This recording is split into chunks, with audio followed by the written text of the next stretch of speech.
the United Methodist Church has released its final report on 3 options the denomination can choose for how it will treat LGBTQ members and pastors. The report on what the Church calls a way forward was released Tuesday in the 4 official languages of the Church: English, French, Portuguese and Swahili.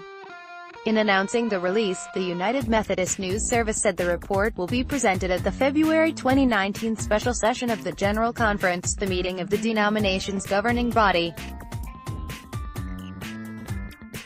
But in an appendix in the report, its writers suggest that the General Conference defer all votes on human sexuality and refer this entire subject to a special commission, named by the Council of Bishops, to develop and complete examination and possible revision of every paragraph in our Book of Discipline regarding human sexuality. If that happens in time for the 2020 General Conference, the report's writers say, a gathering would be called before that meeting. The 93-page report is the product of years of debate that led to the Church's Council of Bishops creating a commission to meet with United Methodist conferences across the nation and listen to the ideas of church members, lay leaders and clergy. The discussions have been aimed at upholding the Church's ideology while avoiding complaints, church trials and the harm they cause within denominations and throughout the Church.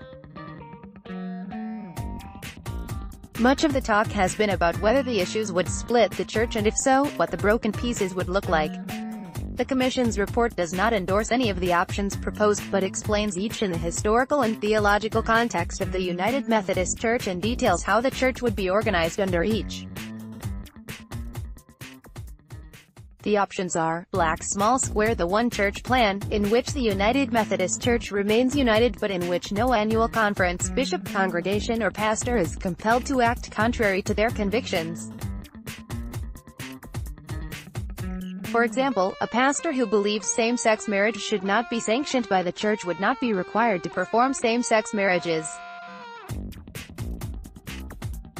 Black small square the connectional conference plan, which would replace the denomination's 5 current U.S. jurisdictions with 3 connectional conferences, each covering the whole country but distinct in theological perspectives on LGBTQ ministry. The General Conference would still have authority over shared doctrine and would serve as a venue to connecting the conferences.